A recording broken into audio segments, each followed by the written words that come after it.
죄송합니다. 제가 그 교재가 그립다 보니까 이 한국말을 하게 돼가 한국에 오면 말이 많아졌어요. 그래서 오전에도 시간을 좀 길게 사용했는데요. 죄송하고요. 먼저 로마서 14장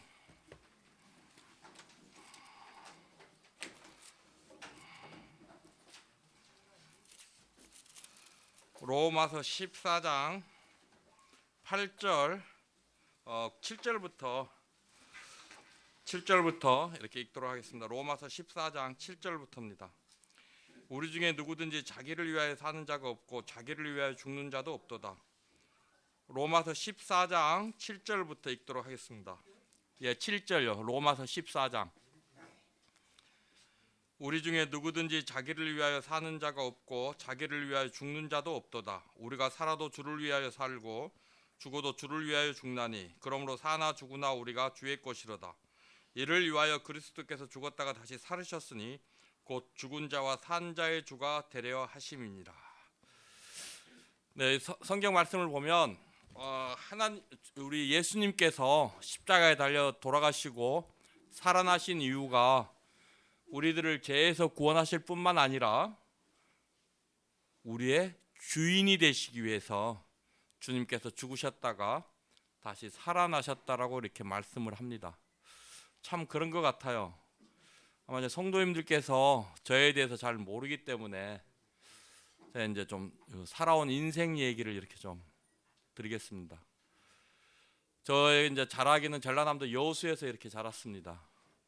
여수에서 중학교 3학년까지 이렇게 이제 중학교 3학년까지 여수 소국민학교를 졸업하고 여수 중학교를 이렇게 다니다가 2학년 때 아버님이 돌아가셨어요. 암으로. 그래가지고 굉장히 그 집안이 어려워져서 어머님 고향인 경남 밀양으로 이렇게 이사를 갔습니다. 그러면서 그곳에서 이렇게 중학교를 다니고 고등학교를 다니다가 저는 고등학교를 졸업하지 못했습니다. 이제 이제 경상도로 이사를 가고 나서부터 제 삶이 이제 어긋나기 시작합니다. 그래서 이제 굉장히 그때부터 이제 나쁜 짓과 못된 짓만 이렇게 하고 살아갑니다.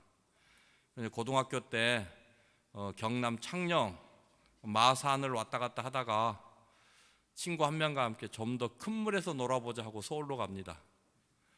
서울에 가가지고 여의도에 지금 있는지 모르겠어요. 그때 당시 그 반도 호텔이라고 있어요. 반도 호텔.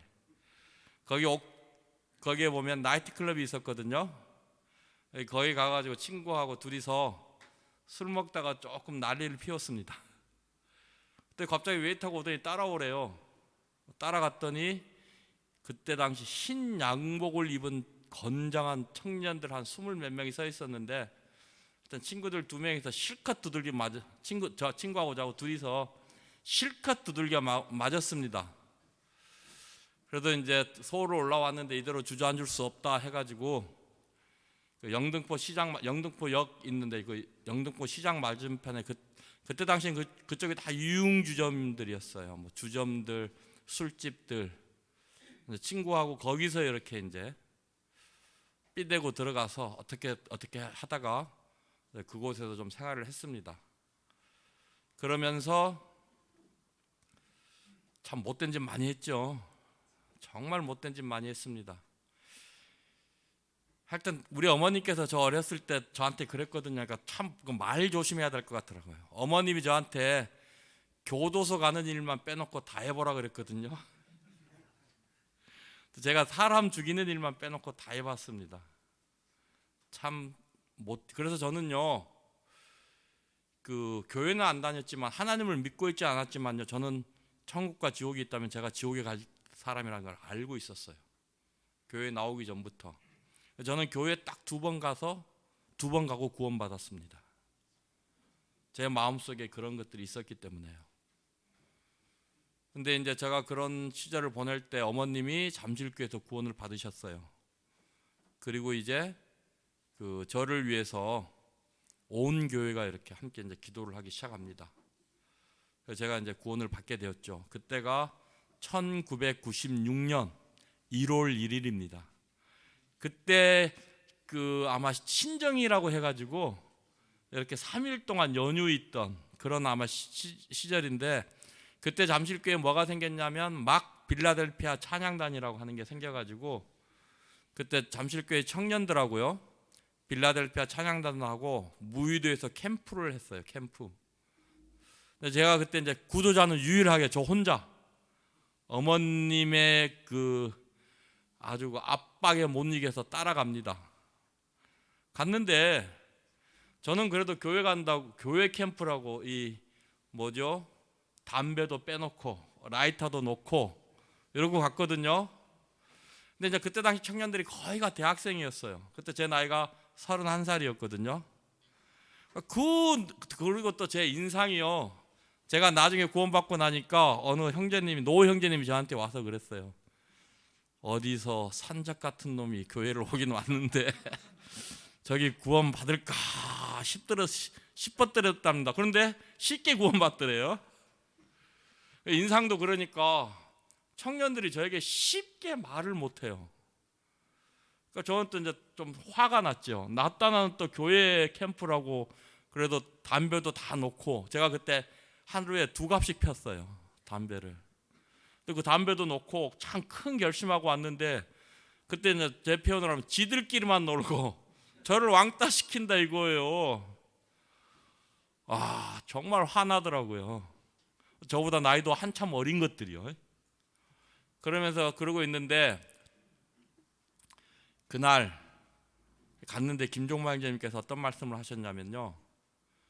그 이스라엘 백성들이 지금 그 두 메시지가 저한테 크게 와닿았어요. 이스라엘 백성들이 그 애굽을 탈출하는 그런 말씀을 해주시는데, 야, 나도 지금 이런 상황에서 탈출할 수 있으면 참 좋겠다. 누가 나를 좀 이렇게 탈출 안 시켜주나 이런 생각을 하고요. 그리고 전석희 형제님께서 우리가 파란색 안경을 끼고 세상을 바라보면 다 파란색으로 보이고, 이 빨간색 안경을 끼고 세상을 바라보면 다 빨간색으로 보이고, 그리스도의 안경을 끼고 세상을 바라보면 그리스도의 눈으로 바라볼 수 있다는 거예요. 근데 나도 정말 내 눈에 세상이 좀 달라져 보이는 그런 안경이 있었으면 좋겠다. 왜냐하면 제가 그때 생각하는 세상은 굉장히 불공평하고요. 그리고 정말 하나님이 존재하지 않는, 하나님이 존재한다면 어떻게 세상이 이렇게 불공평할 수 있느냐, 이건 말도 안 되는 것이다 라는 생각을 하고 있었거든요. 근데 내 눈에 비치는 세상이 좀 다른 세상이면 좋겠다라는 생각을 하게 되었어요. 그 다음날 아침에 이제 그 무의도 해변가에 가가지고 그 요즘 뭐 한참 그 유행하던 그 오징어 게임을 했었어요. 이렇게 이제 삼각 그려놓고 공수하는데 제가 이제 수비를 했어요. 이제 잘 됐다. 이것들 한번 이제 두고 보자. 니들이 나를 왕따 시켰겠다 하고 있는데, 한 청년들이 이제 제가 수비를 하고 안에서 수비를 하고 있는데 대선명이 들어와요. 오냐, 니들 잘 됐다고. 그때 제가 또 이제 그때도 등치가 좀 있었어요. 잡고 다 바닥에 넘어뜨렸어요. 제일 밑에 누가 깔렸냐면 우리 송영길 형제님 조카 되시는 정근원 자매님. 제일 밑에 깔렸어요. 일어났는데 눈이 시퍼래진 거예요. 그때 막 은행에 아마 출근한 지 얼마 안 됐을 때예요. 눈이 아주 막 새파랗게 멍이 들어가지고요. 근데 그거 보고 저는 또 역시 양심의 가책이 있잖아. 나 때문에 그 여린 여자가 다쳤으니까, 그때는 자매가 아니고 여자였죠. 다쳤으니까 또 속으로 나는 뭘 해도 안 돼. 역시 나란 놈은 그래. 이러고 왔죠. 그때 그 우리 송자매님께서 김종만님한테 전화해가지고 누가 우리 딸 이랬냐고 했는데, 구도자가 그랬는데 구원받았다 그러니까 아이고 그럼 됐다고 그러고서 그냥 전화를 끊으셨다 그러더라고요. 그러고서 이제 풀이 죽어서 숙소로 돌아가고 있는데 청년 형제 한 명이 저한테 오더니 예수님에 대해서 좀 알아보겠느냐요. 근데 또 저 예수쟁이들 또 사람 귀찮게 한다 하는 생각이 들어가지고 이 사람의 입을 어떻게 하면 한 방에 입을 막을 수 있을까라는 생각을 하다가 이런 말을 했어요. 당신들은 원수를 사랑하라고 하는데 내가 당신의 목에 이 칼을 들이대는데 그런 나를 너가 사랑할 수 있느냐 하고 이제 핵심의 일격을 가했죠. 저는 이러면 이제 말문이 막힐 것이다 하고 했는데 형제가 저한테 하는 말이 아직 잘 모르셔서 그런데 믿어보면 안 돼요. 근데 그 말이 저한테는 굉장히 충격적으로 와닿았어요. 그러면서 그 말이요, 제 뒤통수를 한 대 꽉 내리치면서 제가 모든 걸 내려놓게 만들었어요. 그래가지고 겸손해지고 한번 들어보겠다고. 이제 그 방해가 안방에 있는데요, 한 20몇 명 되는 청년들이 뺑 둘러 앉았고 그 가운데 저하고 그 형제님하고 둘이 있었던 거예요. 근데 딱 두 마디가 들어와요. 주셨도다 하고 얻었도다. 뭘 주셨습니까? 내가 하나님을 믿든 안 믿든 상관없이 이미 2000년 전에 예수님은 십자가에서 내 죄를 다 용서해 주신 거예요. 이 얘기를 듣는데요, 눈에서 눈물이 나요. 너무 감동이 되는 거예요. 야, 이렇게 고마우신 분이 있나. 그걸 깨닫게 된 거예요. 그러고서 그걸 내가 믿는 순간 내가 이미 영생을 얻어버린 자, 내가 영생을 소유한 자가 되어버렸다는 것이에요. 저에게는요 굉장히 놀라운 소식이었습니다. 그게요. 이 세상에 그 누구도, 우리나라 또 왜 사람들 외모 보고 막 좀 자기보다 못하다 싶으면 반말 턱턱 넣고요, 사람 무시하고 이런 거 있잖아요. 그랬는데 예수님이 나를 사랑해서 나를 위해서 십자가에 달려 돌아가셨다는 거예요. 이게 저에게는 엄청난 충격으로 다가왔습니다. 그 자리에서 주님이 믿음을 허락하셨어요. 그러면서 이제 그러고 나서 그때 전석 형제님이 저를 봤는데 제가 고개를 까딱까딱 하더래요. 그러면서 저 사람 구원 받았다라는 확신이 들었답니다. 그러면서 나한테 하나님이 누구냐고 물어봐요. 제 입에서요, 지금부터 하나님은 저의 아버지십니다 라는 말이 제 입에서 나오는 거예요. 그리고 제가 처음에 교회로 왔을 때요, 우리 어머님한테 혹시 이단에 빠진 거 아니냐고. 그리고 우리 교회를요 굉장히 버르장머리 없는 교회, 제가 이제 이렇게 좀 순화해서 말을 합니다. 그때 당시에는 쌍시오자 여가며 그런 게 없는 교회. 왜냐하면 젊은 사람들도 어른들한테 막 형제님 자매님 그래요. 이런 버르장머리들. 근데 누가 저한테 요한복음을 읽어보라 그랬는데 뒷날 아침에 일어났는데 진짜 이 성경책에 손이 가더라고요. 그래서 요한복음 읽기 시작하는데 1장 12절에서 깨달아져요. 왜 형제님 자매님인지. 영접하는 자 곧 그 이름을 믿는 자들에게는 하나님의 자녀가 되는 권세를 주셨으니. 그러니까 연세가 있든 없든 상관없이 아버지가 똑같더라는 것입니다. 그러니까 한 아버지 아래 있으니까 다 형제요, 자매, 이게 깨달아지는 거예요. 그러면서 계속 이 성경 말씀이 깨달아져요. 근데 이제 이때부터 저는요, 이 성경을 제 손에서 놓을 수 없습니다. 항상 그때는 이제 포켓 성경 해가지고 권별로 이렇게 안주머니에 넣고 다닐 수 있는 성경, 조만한 그 수첩 모양으로 생긴 성경이 있었어요. 이걸 항상 넣고 다니면서 지하철에 있든 버스에 있든 항상 말씀을 보는 거예요. 밤 12시에 이제 일을 마치고 집에 들어와도요, 성경을 안 읽으면 잠을 잘 수가 없었어요. 그때부터요, 어떤 날은 아침에 일어나 보면요, 이러고 자고 있어요. 제가 이러고 성경을 읽다가 저도 모르게 잠이 든 거예요. 여기는 젖어 있고요. 그렇게 저에게 성경은 너무너무 달콤했어요. 지금까지요. 그리고 이 성경이 저절로 깨달아진다는 게 저는 너무 신기했어요. 도대체 이게 무슨 일인가. 그래서 제가 이제 그때 깨달은, 정말 성령이 내 안에 계시는구나 하고 하는데, 그때 이제 제가 이제 32살이 되었습니다. 구원받고 나니까 제가 받은 구원이 너무 커 보여요. 이건 엄청나게 큰 구원이었습니다, 저한테. 그래서 그때부터 이제 교회에 있는 전도지는 다 들고 나가요. 그때 당시 이제 잠실교회 주변에 그 잠실 지금이 뭐 아파트가 굉장히 높잖아요. 그때 당시에는 다 5층짜리 아파트였어요. 그 주공 아파트. 거기를 막 전도지를 들고 5층까지 오르락내리락 하면서 막 전도지 집집마다 다 주고요. 지하철 타도 전도지 나눠주고 스님 만나면 스님들 보면 참을 수가 없었어요. 당신 지금 지옥으로 가고 있다. 왜 그러고 있느냐. 빨리 하나님 믿으라고. 그래서 막 지하철에서 싸울 뻔도 했어요. 그리고 교회 가면요, 우리 모임의 특징이 정말 점잖하고 조용하시잖아요. 다 자고 있는 줄 알았어요. 왜 복음 안 전하냐고. 이 복음이 어떤 건데. 제가 막 수요 집회마다 나가가지고 막 성도님들 앞에서 그랬어요. 침례 받자마자.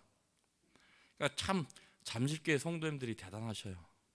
근데요, 한마디도 안 하고 저를 위해서 조용히 기도하시고 인내해 주셨어요. 근데 어느 날 사도행전을 읽는데요, 사도 바울이 구원을 받아서 복음을 전해서 유대인들이 사도 바울 앞에 굴복하잖아요. 그런데 그 사도 바울을 다소로 내려보냅니다. 그러니까 온 이스라엘 교회가 어떻게 해요? 더 평안해지고 더 든든히 세워지더라는 말씀을 읽는데요, 제가 거기서 깨달았어요. 뭘 깨달았냐? 지금은 내가 설칠 때가 아니구나. 주님이 그런 교훈을 주셨어요. 조용히 배워야 교회가 더욱더 평안해지고 든든히 세워지는구나 라는 걸 깨닫게 되었어요. 그래서 그때부터 조용히 있게 됩니다, 교회에서. 하지만 열심히 전도지는 들고 나가고요. 한 번은 교회에서 이제 전도지 들고 나갔는데 제 아들이 그때 초등학교 때였어요. 따라 나가겠다 합니다. 따라오겠다는데 오라 그랬죠. 그러니까 지하철에서 전도지 아들하고 둘이 나눠주는데 지나간 사람들이 혀를 하고 차고 가요. 그러니까 자식 그 앵벌이 시키는 줄 알고. 남이 그러든 말든 상관없이 전도지 계속 돌리고 만나는 사람마다 복음을 전하고 그렇게 살았습니다. 그런데요, 이제 결혼을 해야 되잖아요. 그런데 저는 이제 결혼을 안 하겠다고 생각을 했어요. 왜냐하면 제가 구원을 받고 교회에 들어오니까요, 제 눈에 그 미혼 자매들이 전부 다 천사처럼 보여요. 그러니까 나 같은 사람이 어떻게 저렇게 선한 사람하고 결혼을 할 수 있느냐. 나는 절대 결혼을 할 수 없다. 그리고 교회에다 나는 결혼 안 합니다 하고 선포를 했어요. 그랬더니 자매님들이 얼마나 가냐 두고 봅시다 그러더라고요. 근데 그때 한 몇 개월 지나서요, 교회에서 청년의 시간에 에베소서 5장 말씀을 공부하는데요, 주님이 저에게 또 교훈을 주셨어요. 뭐냐면 교회 안에 무슨 비밀이 있습니까? 결혼이란 제도 안에 하나님께서 숨겨놓으신 비밀이 있어요.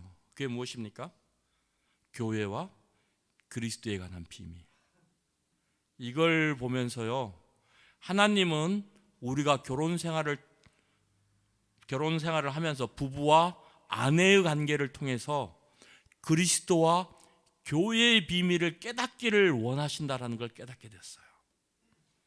그래서 딱 주님 앞에 기도했어요. 주님, 이러한 결혼이라면 하겠습니다.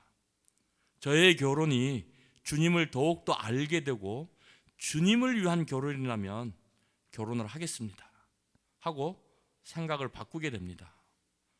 그러면서 어떤 기도가 되냐면요, 하나님께서 저에게 주신 자매가 두 손이 없거나 두 발이 없거나 앞을 못 보는 장님이라도 그 뜻에 순종하겠습니다. 하나님이 원하시는 결혼을 하겠습니다. 이런 기도가요 저절로 되더라고요. 그런데 그때 잠실교회 여수에서 이렇게 호남정유에서 일하시는 형제님이 계셨었어요. 주중에는 호남정유에서 일하고 주말에 올라오셔서 교회에 참석하시는 이런 형제님이 계셨는데요, 이 형제님이 사고로 낙상을 하셔서 바로 즉사를 하셨어요, 직장에서.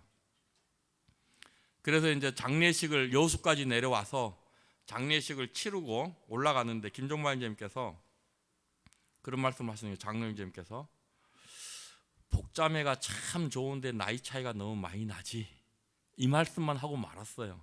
그러니까요, 지금 저희 자매가 저보다 6살이 많습니다. 지금 올해 65이에요. 그때 당시 사무관이었습니다. 법원 사무관. 그리고 대학교 졸업하고요. 그러니까 저하고는 저는 어떻게 해요? 고등학교도 졸업 못했잖아요. 그리고 홀어머니, 우리 자매가 저보고 이제 서로 이제 청년에서 결혼에 대한 교제를 할 때면 자매가 저한테 그랬어요. 형제님은 참 결혼하기 좋지 않는 악종건들만 다 갖췄다고. 결혼하기 참 힘드시겠습니다. 홀어머니예요. 장남매. 거기다 또 직업도 변변치 않죠. 또 가난함. 그때 제가 신정동에 반지하 월세 방 2칸짜리에서 살고 있었어요. 온 가족이 다 함께. 그리고요, 그때 당시에는 또 여자들이 안경 쓴 남자 싫어했어요. 안경까지 썼죠. 그리고 우리 자매가 저한테 참 결혼하시기 힘드시겠어요 그랬어요. 왜냐하면 이제 그 자매가 청년회 중에서 자매들 중에는 나이가 제일 많고, 제가 형제들 중에는 나이가 제일 많았거든요. 그런데요, 김종만 형제님이 저한테 그 얘기를 하시고 나서 또 저한테 뭐가 목구멍에 딱 이 가시처럼 걸렸냐면요, 젊은 자들아 장로들에게 순복하라는 거예요. 이게 이제 막 목구멍에 딱 걸려가지고 이게 마음속에 부담이 됩니다. 근데요, 환경을 보니까 지금은 이렇게 다 블라인드지만 그때는 이제 다 교회가 커튼이었어요. 커튼. 그래서 주일날 자매님들이 이제 커튼이 더러우면 가지고 가셔서 빨아가지고 수요일날 가지고 오시거든요. 그럼 이제 청년들한테 자, 목요일날 이것 좀 달아줘. 그러면 청년들이 그럼 몇 시까지 7시까지 모입시다 해서 달고 이래요. 그런데 대학생들은 아무도 안 오고 자매하고 저만 둘만 나오는 겁니다. 그때 또 커튼을 달고 있는데 잠실교회 맞은편에 강남병원이 있었어요. 저녁에 불을 켜놓고 커튼을 달고 있는데 젊은 부부가 한 쌍이 왔어요. 그러면서 자기들이 여의도 순복음교회를 다니는데 병원에 입원해 있는데 이 기도할 곳을 찾다가 이 교회에 불이 켜진 것을 보고 들어왔다고, 좀 기도 좀 하고 가도 되겠느냐고 물어보더라고요. 기도 하시라고 하면서 이제 저 기도가 언제 끝나나 이것만 또 기다리고 있었죠. 기도가 끝나자마자 가시려고 한 사람, 잠깐만 앉아보시라고. 그래서 천국 갈 수 있냐고 하면서 이제 복음을 전하기 시작했는데, 뭐 구원받은 지 몇 달 안 되는데 제가 알면 얼마나 알겠습니까? 하다 보면 막히죠. 막히면 또 자매가 옆에서 거드는 거예요. 자매가 옆에서 또 뭐라고 하면 제가 막 생각이 났다가 또 얘기하고, 이런 모습들이 참 보기 좋더라고요. 주님이 원하시는 가정이 이런 가정이겠구나 라는 생각을 하게 됐죠. 제가 지금 이 새끼손가락이 이런데요, 이것도 이제 왜냐하면요, 청년들이 자기들이 먼저 우리 목요일날 교회에 모여서 탁구를 칩시다 그래요. 청년들이, 어린 청년들이. 어린 또 청년들이 그러니까 나이 먹은 저희들은 가서 이제 또 짜장면이라도 한 그릇씩 사줘야 되겠다 싶어가지고 갔거든요. 근데 자매하고 저만 둘만 와 있어요. 그래서 탁구 다이를 피다가 이게 그 스프링에 낀 거예요. 그걸 모르게 이렇게 했는데 이게 떨어져 나가버린 겁니다. 그 앞에 이제 자매가 나를 데리고 그 앞에 강남병원을 갔는데 의사가 없다는 거예요. 그래서 거기 병원에서 119를 불렀죠. 또 그 전화번호 왜 병원에서 119를 부르냐는 거예요. 야, 이 양반아, 그럼 나는 아파 죽겠고 지금 의사는 없다는데 그럼 어떡하냐고, 빨리 오라고. 자매가 가서 병원비, 또 그날 25일 공무원 월급날이었어요. 자매가 병원비 다 내주고. 그래서 이제 청년의 교사 형제님이었던 전석 형제님하고 의논을 했죠. 자, 이리 해서 자꾸 그게 마음에 부담이 되고 또 환경적으로 주님께서 이렇게 엮어주신다, 어떻게 했으면 좋겠냐 했더니 형제님께서 그럼 모든 걸 내려놓고 처음부터 다시 기도를 해보자 그러더라고요. 근데 고린도후서 10장에 보면요, 그런 말씀이 있습니다. 고린도후서 10장에 보면요, 10장 3절입니다. 고린도후서 10장 3절부터입니다.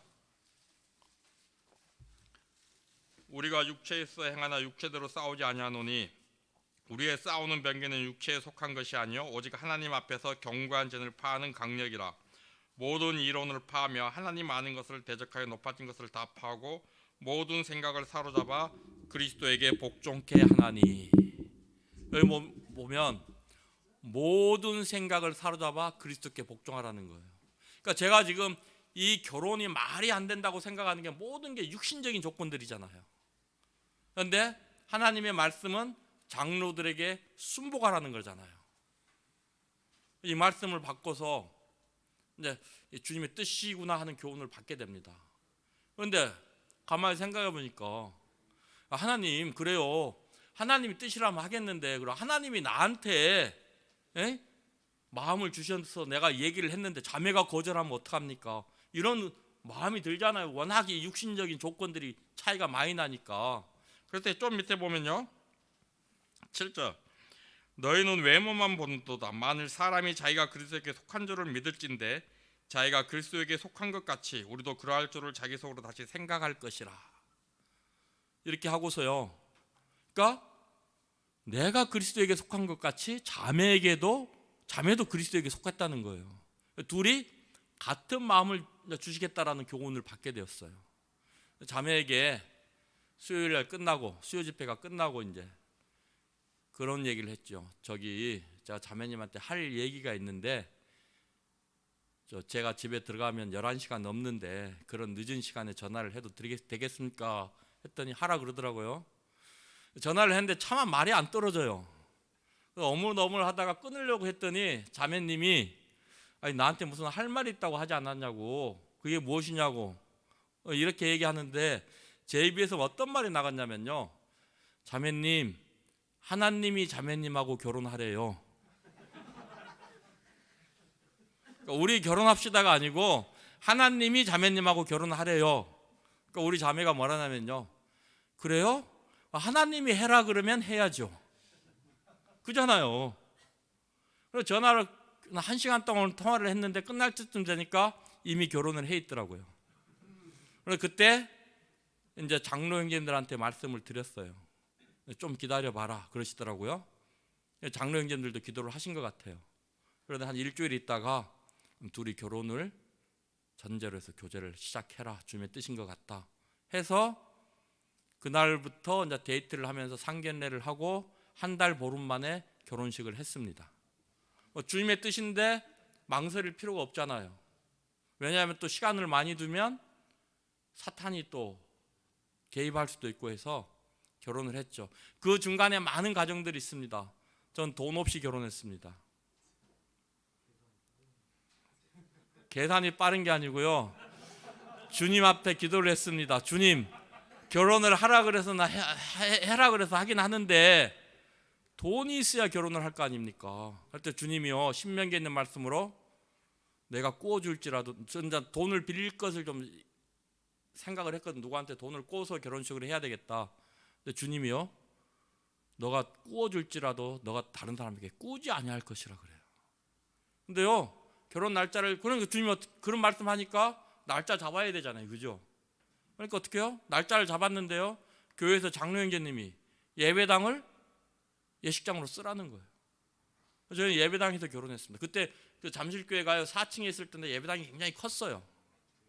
그리고요 그 노량진에 결혼 이벤트 회사를 하시는 자매님이 계셨어요.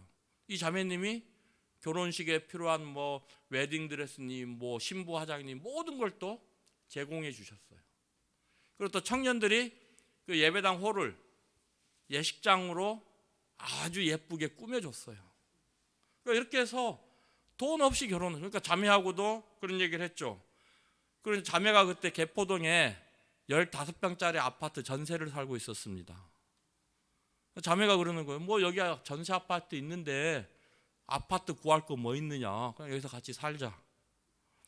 그러니까 뭐 장롱을 살 필요도 없고 이미 있는 거지. 이불로 살 필요도 없고, 그죠? 몸만 들어가면 되는 거였어요. 그러니까 정말로 돈 한 푼 없이 결혼을 했습니다. 참 주님의 은혜가 놀랍더라고요. 그러니까요, 정말 주님은 우리 삶의 주인이 되시는 분이에요. 제가 어제 청년의 시간에도 잠깐 말씀을 드렸지만요, 여기서 주인이라고 하는 개념은요, 내가 나의 종들의 모든 필요한 것을 제공해 주겠다는 거예요. 구약시대 종들을 보면요, 이 구약시대 종들이 필요한 것들을 주인들이 다 제공을 했습니다. 그래서 보면요, 아브라함이 그 종을 보낼 때도 각종 좋은 것을 다 주잖아요. 그죠? 그리고 낙타도 주고. 그러니까 필요한 것들을 주인이 다 제공을 해요. 주님이 그러기 위해서 우리들의 주인이 되셨다고 하는 것입니다.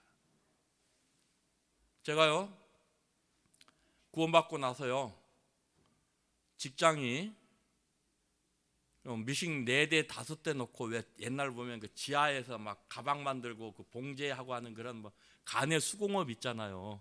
이런 거 일을 했었어요. 그러니까 정상 근무하면 10시고요, 야간 근무하면 12시에 끝나는 거예요. 소원이 수요 집회 참석하고요, 토요일 날 청년회 참석하는 거였어요. 제가 그때 그 직장이 목동, 하곡, 강서구 목동이었는데요, 삼성동까지 6시, 토요일 날 6시 끝납니다. 근데 토요일 날 청년회가 6시 시작하는데요, 제가 아무리 빨리 가도 7시예요. 근데 그 청년들이요, 제가 올 때까지 기다려줘요. 청년회를 시작하지 않고. 참 대단하더라고요. 그래서 하나님 앞에 기도했어요. 하나님, 정말 수요 집회 참석하고 싶습니다. 토요일 날 늦지 않게 가고 싶습니다. 어떻게 할까요? 근데 마태복음 6장에 뭐라 그럽니까? 먼저 주님의 나라와 의를 구하라. 그러면 이 모든 것을 너희에게 더하시리라. 직장 그만두고요, 수요 집회 참석하고 토요일 날 청년회 늦지 않게 가게 되었어요. 처음에 수요 집회 갔는데 왜 그렇게 행복해요? 막 수요 집회 때 일하고 있는데요, 야, 내가 지금 여기 있어야 될 게 아닌데, 난 지금 교회에 가서 성도들과 함께 해야 되는데 내가 여기에 있다는 게요, 막 마음속에서 막 이게 막 화도 나고요. 야, 내가 이렇게 주님은 나를 위해 십자가에 달려 돌아가셨는데 나는 지금 내 하나 먹고 살고자, 그때는 혼자였죠. 먹고 살고자 지금 교회도 안 가고 이러고 있다는 제 자신이 한심해 보이는 거예요. 주님 앞에 기도를 했어요. 그때 주님의 나라와 의를 먼저 구하라. 그래 하면 주님께서 더하신대. 후에 보면 우리의 필요한 걸 다 하신다라고 말씀하셨잖아요, 주님이. 그래서 그만뒀어요. 그리고 나갔더니 제가 그때 처음으로요, 4대 보험이 다 적용되고요, 그리고 모든 공휴일날 다 쉬고 평일날 6시에 퇴근하는 그런, 그 무슨 회사였냐면요, 그 경찰들 들고 있는 그 빨간 봉이 있잖아요. 이거하고 그 조끼, 형광 조끼, 그 곤색에다가 하얀 띠 있는 거, 이거 만드는 회사였어요. 근데 이분 지금 생각하니까 그때는 몰랐는데 그 사장님이 구원파 쪽에 나가시는 구원받은 성도님이었어요. 그래서요, 처음으로 저한테는 뭐 그때 당시 다른 사람들한테는 별 볼 일 없는 직장이었지만 저한테는요, 지금까지 내가 가져본 직장 중에 최고로 좋은 직장이었어요. 주님이 또 그런 은혜를 베풀어 주셨어요. 그리고서요, 공휴일 날 일감이 밀리면 나와서 일을 해달라 그래요. 그럼 꼭 그날 청년회 MT 가기로 했거나, 뭐 무슨 꼭 교회에 무슨 일이 있는 날 꼭 그런 일들이 생겨요. 딱 사직서 쓰라겠어 하면 쓰겠습니다고 사직서 딱 주고요, 사장님한테 알아서 하십시오. 나는 교회에 일이 있어서 교회 가야 됩니다. 그리고 또 그 다음날 출근했어요. 왜냐하면요, 저는 저의 것이 아니고 주님의 것이잖아요. 주님이 모든 것들을 공급해 주시더라고요. 그리고 결혼을 했습니다. 결혼을 하고 났는데요,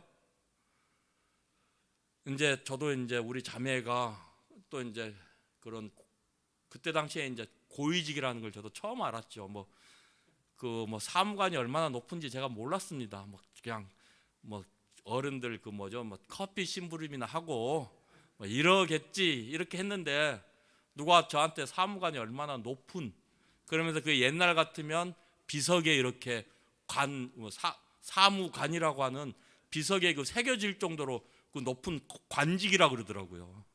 그래서 아하, 그렇게 높구나. 이제 그때 알게 됐죠. 그래서 이제 좀 잘 살아보세. 우리도 좀 하면 아파트도 사고 하겠다 했는데, 큐티를 하는데 디모데후서 2장이니까 군사로 모집된 자는 자기 생활에 얽매이지 아니하고 군사로 모집한 자를 기뻐한다. 모집한 자를 기쁘시게 한다는 말씀을 보는데, 제가 살고 있는 게 이게 좀 죄 먹고 살기 위해서 살고 있잖아요. 그래서 주님 앞에 마음속에 부담이 되는 거예요. 그래서 자매하고 의논을, 그러니까 참 정말 우리 자매가 저는 참 그 믿음이 저보다 더 뛰어나다라고 생각을 해요. 자매하고 의논을 했어요. 이리해서 아침에 말씀을 보는데 주님이 이런 말씀을 주셨다. 그래서 직장을 그만두고 좀 주님을 더 전심으로 이렇게 섬기고 싶은데 자매의 의견은 어떠냐고 물어봤더니 주님이 뜻이면 그렇게 해야죠 그러는 거예요.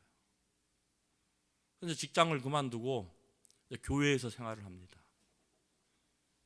그러면서 계속 성경 공부하고요, 복음 전하고요. 김종만 형제님 어디 가면 그러면서 저한테 이제 면허증을 따라 그러시더라고요.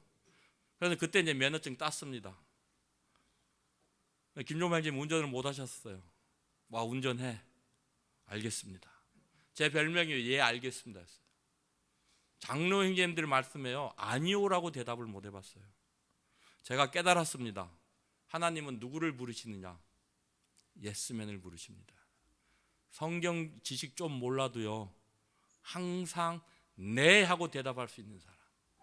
성경 많이 알아도요, 네라고 대답하지 못하면 주님이 안 쓰신다는 걸 알았어요. 우리는 모두 예스맨이 되어야 합니다. 교회 장로 형제님들 말씀에 예스맨이 되어야 되고요. 자, 성경이 하나 되게 하심을 힘써 지키라 그러잖아요. 근데 교회에서 어떤 결정을 했어요. 근데 내 생각이 그거하고 달라요. 그러면 하나 된 것을 힘써 지키기 위해서는요, 내 생각을 버리고, 그죠? 버리고 내가 교회의 결정에 따라야 하나가 될 거 아닙니까? 그게 안 되면 하나가 될 수 있습니까? 없습니까? 안 되잖아요. 그래서 성경은 어떻게 해요? 하나 되게 하신 것을 힘써 지키라. 그 지키는 건 누가 지킵니까? 우리가 지켜야 되는 거예요.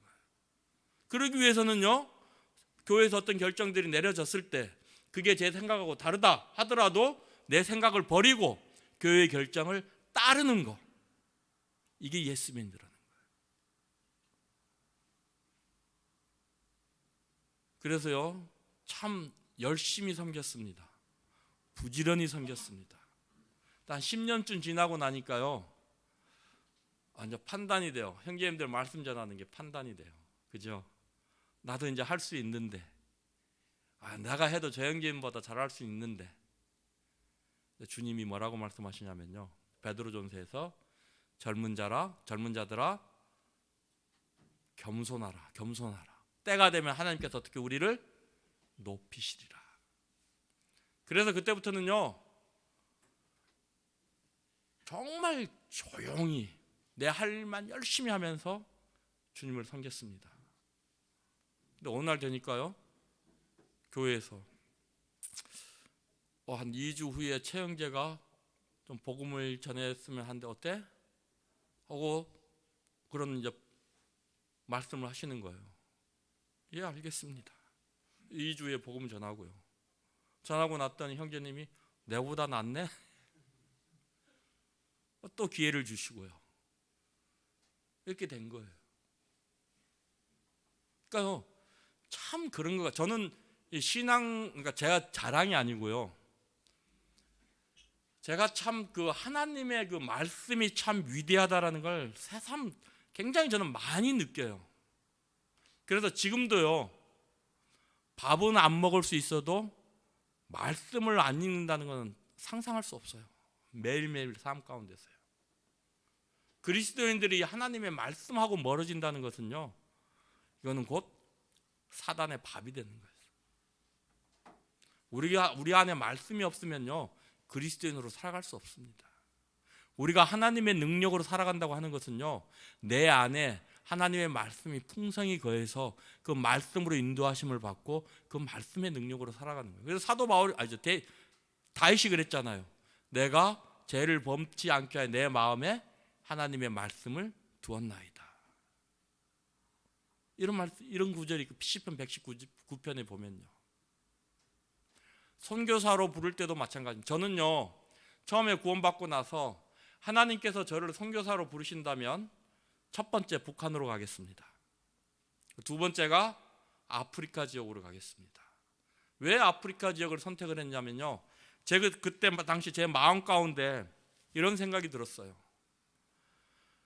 우리가 좀 세상에서 부자로 살다가 지옥에 가면 좀 덜 억울한데, 아프리카 사람들 저렇게 지지리도 가난하게 사는데 저렇게 살다가 지옥에 가면 얼마나 더 불쌍할까, 이런 좀 가엾은 마음이 들었어요. 첫 번째가 북한이고 두 번째가 아프리카 지역 놓고 기도를 했는데요, 제가 우연한 기회에 네팔을 방문하게 된다. 네팔을. 저는 선교에 대해서 푸른 빛만 가지고 있었거든요. 가서 복음 전해서 영혼들이 구원받고 교회가 세워지고, 제 아들 이름이 이삭인데요, 가가지고 도착한 날부터 아들하고 저하고 둘이서 화장실 쟁탈전이 벌어집니다. 제가 물갈이가 심해요. 또 제 아들도 그래요. 그래서 어디 외국을 방문하면 꼭 물갈이를 하거든요. 제가 그때 이제 돌아오는 길에 자매에게 얘기를, 일주일 동안 내내 네팔에서 화장실 간 기억밖에 없어. 아들하고 서로 가겠다고 자매한테 이제 얘기했어. 나 오늘부로 선교를 위해서 기도 안 한다. 자매는 박수치고 난리 났죠. 그러니까 복음을 전하는 건 둘째치고 외국에 가서 적응을 한다는 것 자체가 이거 쉽지 않은 거예요. 제가 그걸 깨달았습니다. 선교에 대한 기도를 접었어요. 그리고 이제 후방에서 돕자 그러고 네팔을 한 5번 정도 이렇게 방문을 했는데요, 주님이 창세기 10장에 있는, 제가요 참 아브라함과 같은 그런 삶을 살고 싶었어요. 멋있잖아요. 어디로 갈지를 몰라. 근데 하나님이 가 그러니까 그냥 무조건 보따리 싸서 떠나는 겁니다. 야, 나도 좀 저런 믿음을 가졌으면 좋겠다, 그런 생각을 했었어요. 제 큰딸 이름이요 은혜고 아들이 이삭입니다. 그냥 은혜가 아니고 그냥 이삭이 아니에요. 제 자매가 이제 38에 이제 아이를 가지게 됐고 39에 애를 낳는데, 가는 병원마다 자매에게 엄청 겁을 줍니다. 수술을 하지 않으면 애가 장애로 태어날 확률이 굉장히 많다는 거예요. 근데 이제 우리는 좀 아이를 많이 놓고 싶었어요. 그래서 좀 자연분만을 하고 싶은데 의사들이 절대 안 된다는 거예요. 한 번은 그 잠실교회 자매님이 아시는 분이 뭐 영동 세브란스 병원 수간호소로 있다가 소개를 해줘서 갔는데 자매가 울면서 왔어요. 병원 의사가 아기를 낳을 때가 다 된 거죠. 남편의 사인을 받아오지 않으면 안 받아주겠다는 거예요. 근데 그때 아침에 큐티를 하는데 시편에요, 흉한 소식을 두려워하지 말라 라는 말씀을 주시는 거예요. 주님의 말씀이 그러하니까 그런 소식을 두려워할 필요가 없잖아요. 그럼 어떡합니까? 우리는 의사보다 더 위대한 하나님이 우리 편이시다, 기다리자 하고 강남 성모병원을 갔는데, 그래서 유도분만을 한번 해보자 그러더라고요. 유도분만을 했습니다. 자연분만을 해서 나왔어요. 애가 쑥. 제일 먼저 딸이 나와서 딱 제일 먼저 확인한 게 손가락 몇 개, 발가락 몇 개. 혹 또 마음 한구석에 요만한 불안감은 있잖아요. 정상인 거예요. 그래서 이름이 은혜입니다. 은혜하고 이삭이가요 나이 차이가 한 3살 정도 나요. 그 3년 사이에 우리 자매 배 안에서 주님이 2 아이를 주셨다가 데려가셨어요. 말씀드렸듯이 제가 장남이라고 말씀드리지 않았습니까? 자매는 이제 나이가 점점 들어가잖아요. 40이 넘었으니까 이제. 근데 이제 아들을 낳아야 된다는 그런 부담감이 있었던 것 같아요. 또 어느 날 아침 저한테 큐티를 끝내고 얘기를 해요. 자매가 하는 내가 이리이리해서 2번의 유산도 있고 해서 아들 때문에 걱정을 많이 했는데 오늘 창세기 말씀을 보니까 사라가 90세에 이삭을 낳았더라. 내가 사라 나이에 비하니까 아직 한참 젊더라. 그런 얘기를 하는 거예요. 그래서 제가 아하, 주님이 우리 아들 주신다. 그 아들 이름은 이삭이다. 그때부터 정했습니다. 또 몇 개월 후에 정말 아이가 임신을 했어요. 아이가 임신을 한 게 아니라 자매가 임신을 했습니다. 그때부터는 누가 물어보면요, 아들이고 이름은 이삭입니다. 3개월이 안 됐는데도요. 왜요? 주님의 약속의 말씀이 있었기 때문에요. 진짜 아들을 낳았어요. 그래서 이삭입니다. 선교를, 그러니까 이건 제가 아브라함이 되고 싶어서 아들을 이삭으로 한 게 아니라 그래서 이름이 이삭이 된 거예요. 근데 이제 그 네팔에서 마지막 날 말씀을, 창세기 12장 말씀을 읽는데요, 이제 너는 본토 친척 아비 집을 떠나라, 주님이 말씀하시는 거예요. 그때 이제 교훈을 받기를, 주님이 나를 선교사로 부르시는구나 하고, 이제 이건 개인적으로 큐티를 했고요. 그때 이제 네팔 비전팀이 같이 가서 개인 그 큐티 시간이 끝나면 또 이제 청년들이 함께 모여서 시편 말씀을 같이 교제를 했어요. 시편 18편 말씀을 읽는데요, 1절에서요, 여호와는 나의 힘이시오 하는데 막 나도 모르게 막 한번 보세요. 그 중에 있는 전석희 형제님, 그 다음에 제가 이제 나이가 많거든요. 그리고 다 대학생 청년들이에요. 그 앞에서 막 눈물을 막 흘려요. 닭똥 같은 눈물을. 그 말씀에 감동이 돼서. 그러니까요, 주님이 나를 이제 선교조로 부르시지만 하나님께서 나의 방패가 되시고 나의 힘이 되시고 나의 능력이 되신다라는 이런 걸 주님이 그런 교훈을 주시니까 그 은혜에 너무 감동이 돼가지고, 하나님, 나 같은 자가 뭐라고 이런 은혜를 베풀어 주십니까? 근데 좀 시편 18편 뒤로 가면요, 하나님께서 나를 넓은 곳으로 인도하시고 내가 알지 못하는 그런 이방 민족들이 나에게 순복할 것이라는 말씀을 주셔요. 이거는 확실한 주님의 뜻이다 하고 이제 집으로 돌아와서 자매에게 얘기를 했죠. 자매는 말도 안 되는 소리 하지 말라고. 그래서 주님의 뜻은 맞지만 아직 주님의 시간은 아니다. 기다리자. 자매한테 내가 이제 그럼 주님께서 동일한 마음을 주실 때까지 기다리겠다. 말씀 읽고 기도하라. 자매가 그때부터 말씀을 읽지 않고 기도를 안 해요. 주님이 부르실 것 같으니까. 그게 사람의 힘으로 되는 게 아니잖아요. 열심히 이제 기도하면서 기다렸죠. 근데 집에 우리 이제 그 캄보디아로 가 있는 그 누구죠? 박인선 형제님 결혼하기 전에 유미자매하고 이제 우리 집에 왔어요. 와서 간증을 하는 걸 유미자매가, 우리 자매가 물어봤어요. 어떻게 해서 아버지의 뒤를 이어서 선교의 길을 가게 됐냐고 했더니 이제 유미자매가 간증하는 걸 듣고 자매가 이제 그런 얘기를 깨달은 거예요. 나하고 결혼할 때만 해도 믿음이 참 좋았었는데 결혼 생활을 결혼하고 애들 3명 키우고 하면서 이제 내가 믿음을 많이 잃어버렸구나라는 걸 깨닫게 된 거예요. 그때부터 이제 선교를 위해서 정말 기도를 하기 시작합니다. 근데 주님이 말씀을 주셨는데도 얘기를 안 해요. 하나님, 이거 갖고는 부족합니다. 또 다른 말씀이 필요합니다.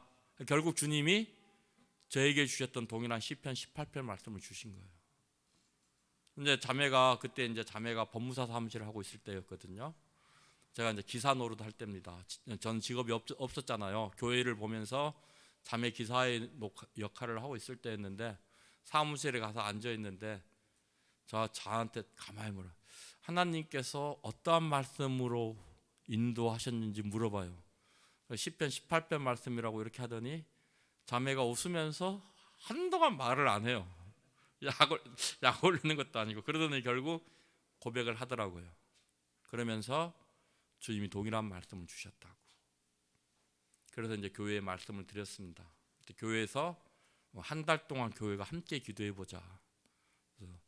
교회에도 이게 이제 주님의 뜻이 확실하면 교회에서 파송을 하겠다라고 이렇게 말씀을 하셔서 한 달을 기다렸습니다. 한 달이 이제 다 되고 나서 교회에 이제 간구를 했죠. 한 달 동안 기도하시고 성도님들 중에 혹시 반대되는 의견이 어떠한 것들이 있으면 헌금함에 이렇게 적어서 헌금함에 넣어달라고. 그리고 약속된 한 달이 다 되었는데요. 그 누구도 반대하시는 분이 없어가지고 장로 형제들도 이제 주님의 뜻으로 분별하고 해서요. 교회에서 파송을 하겠다 해서 남아공을 가게 되었습니다. 가서요. 참 지금 구원받고 한 20몇 년의 삶을 이렇게 짧은 시간에 말씀을 드리려고 하니까 참 시간이요. 중간에 이제 빼먹는 것도 많고요. 한 가지 분명한 것은요. 주님은 정말 우리들의 주인이십니다. 정말요. 저가요. 참 기가 막혀요. 이번에 오기 한 너 달, 5달 전에 다들 코로나로 힘들고 어렵잖아요. 저희도 어렵거든요. 지금 한 달에 기름값이 한 100만 원 정도 들어갑니다. 일주일에 1000km 이상 운전을 해요. 아이들 주일학교 150명 이상 온다 그러잖아요. 간식비만 한 달에 한 150만 원 정도 들어갑니다. 이것만 들어가겠습니까? 이 사역비로만 해도요. 최하 300만 원 이상 들어가요. 근데 월세 내고 하면 한 500만 원 정도 이렇게 소용이 됩니다. 근데요. 한 4개월, 5개월 전에 월세 낼 때는 다가오는데 월세 낼 돈이 없어요. 주님 앞에 기도했습니다. 주님, 한국 성도님들이 무슨 죄가 있습니까? 저는 이제 더 이상 한국 성도님들한테 금전적인 문제로 기도 제목을 부탁을 못 드립니다. 미국 성도님들, 좀 다른 나라 성도님들 통해서 헌금 좀 보내주시면 안 됩니까? 했는데요. 미국에서 5,000달러가 들어오는 거예요. 몇 달치 생활비가. 놀랍더라고요. 지금까지요. 우리 새 자녀들이 고기를 엄청 좋아하거든요. 남아공에서 좋아하는 고기 실컷 먹었습니다. 싸서 그런 이유도 있지만요. 하나님께서 지금까지요. 한 번도 굶기지 아니하시고 인도해 주신 거예요. 하나님 정말 살아계십니다. 그리고 정말요. 그분은 우리의 주인으로서요. 우리의 모든 것들을 제공하시고 우리가 필요한 모든 것들을 제공하시고 또 우리를 지키시고 보호해 주십니다. 제가 남아공에서 산지 금년 8월이면 12년째 돼 가는데요. 거기 있는 한국인들 중에 그동안 살면서요. 강도나 이런 일 안 당한 사람은 저희 가정밖에 없습니다. 참 하나님 신실하셔요. 그래서 다른 선교사님들이요. 저보고 최 선교사님은 하나님의 특별한 섭리 가운데 있는 사람이라 그래요. 그분들이 저만 만나면 뭐라고 하냐면요. 존경합니다 그래요. 왜냐하면 거기 있는 현지 선교사들 중에 현지에 가가지고 아무 연고도 없는 곳에 스스로 가가지고 복음을 전해서 교회를 개척한 선교사는 저밖에 없거든요. 다른 분들은 다 현지 목사나 이런 분들하고 결탁이 돼가지고 그분들을 통해서 이 선교를 하고 있어요. 근데 저는 저 혼자 스스로 제 집 옆에요. 백인들 모임이 있습니다. 우리 같은 모임. 프레토라에. 제가 이제 과fontain이라는 곳을 가서 복음을 전했는데요. 한 현장님이 한번 가보고 싶다 그래가지고. 왜냐면 이제 제가 그때 교회가 없으니까 주일날은 거의 그곳에 가서 예배를 드렸거든요. 한번 가보고 싶다고 따라왔는데요. 형님이 저한테 참 부끄럽대요. 그래서 자기 나라 땅이에요. 자기들은 거기가 무섭다고 한 번도 안 가봤어요. 근데 거기를 영어도 못하는 아시아 사람이 와가지고 복음 전한다고 들어가고 있으니까 이 형제님이요. 참으로 부끄럽더라는 것입니다. 지금까지 저를 계속해서 도와주고 계십니다. 물질적인 도움이 아니라요. 외국인이 거기에 살다 보니까 막 행정적이나 이런 것들 어려움이 있잖아요. 그럼 그 형제님 부부가 다 나서서 모든 일들을 다 해결해 주셔요. 우리 변호인처럼. 참 고마우신 분들이에요. 그러니까요. 그런데 그런 것들을 통해서 제가 뭘 느끼냐면요, 하나님 정말 신실하시고 살아계시다는 거예요. 현지인들도 무서워서 못하는 그런 것들을 제가 가서 하고 할 수 있도록 주님께서 인도하시고요. 그런 과정 통해서 한 번도 사고나 간증을 흐리지 않도록 주님께서 지켜주시고 보호해 오셨다는 겁니다. 그러니까요, 사랑하는 성도님들, 주님을 오해하지 마십시오. 주님은 우리의 악덕 주인이 아닙니다. 주님은 정말 선한 우리의 주인이십니다. 그래서 우리가 필요한 것들요 다 제공해 주시고, 또 우리를 모든 위험으로부터 지켜주시고 보호하시고요, 항상 함께 하시고요, 그러면서 우리가 그 많은 잘못을 해도요 용서하시고 사랑하시는 그분이 우리의 주님입니다. 우리를 위해서 자신의 목숨까지 내어놓으신 그분이 무엇이 더 이상 더 아깝겠습니까? 그렇지 않겠습니까? 정말 그분이 주인 되는 삶을 살아갈 때 성도님들도요 주님을 위해서 헌신할 수 있습니다. 제가 잘나서 이렇게 하는 게 아니에요. 제가 똑똑해서요 위대해서 선교의 일을 감당하는 게 아닙니다. 저는 우리 자매하고 하는 얘기가요, 선교사로 나오기를 참 잘했다. 왜? 우리가 선교사로 안 나왔으면 이런 하나님을 어떻게 우리가 경험할 수 있었겠느냐. 그러니까 삶 가운데 그런 하나님을 경험하다 보니까 처음에는 조그만한 선교 일에 드렸습니다. 그런데요, 이래도 하나님이 지켜주시네, 하나님 살아있네, 좀 더 크게 그렇게 해서 드릴 수 있는 거예요. 우리가 그런 하나님을 경험하지 못했다면요, 우리도 하나님한테 제 삶을 드릴 수 없죠.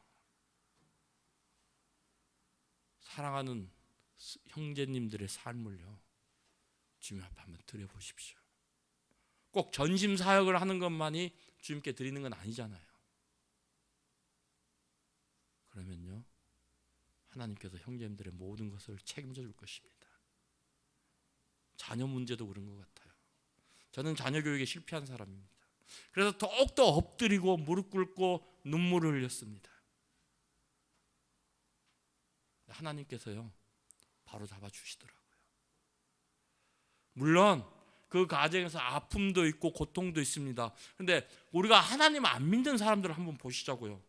그분들 돈 걱정 안 하고 살아가십니까? 돈 걱정 하잖아요. 그분들 삶 가운데 아픔이 없습니까? 고통이 없습니까? 다 있잖아요. 하나님을 믿든 안 믿든 상관없이 모든 사람들이 아파하고 고통 가운데서 물질에 대한 염려와 걱정 가운데 살아가고 있습니다. 그러면요 우리가 똑같은 걱정을 하고 똑같은 고통을 당하고 똑같은 아픔을 당하는데 무엇을 위해서 살면서 당할 것인가 는 우리가 진지하게 한번 생각해 봐야 되지 않겠습니까? 하나님 그렇게 작으신 분 아니더라고요. 정말 위대하시고요 신실하신 분이더라고요. 여러분의 인생을 책임질 수 있는, 여러분들의 가족을 책임질 수 있는 그러한 분이시더라고요. 좀 힘들고 어렵더라도 결코 낭망하지 마시고요 주님 의지하고서 여러분들의 삶을 주님께 드릴 때, 그리고 정말 주님께서 여러분들의 삶이 주인이 되는 삶을 살아갈 때 하나님께서 여러분들의 삶을 축복하실 줄로 믿습니다. 고맙습니다.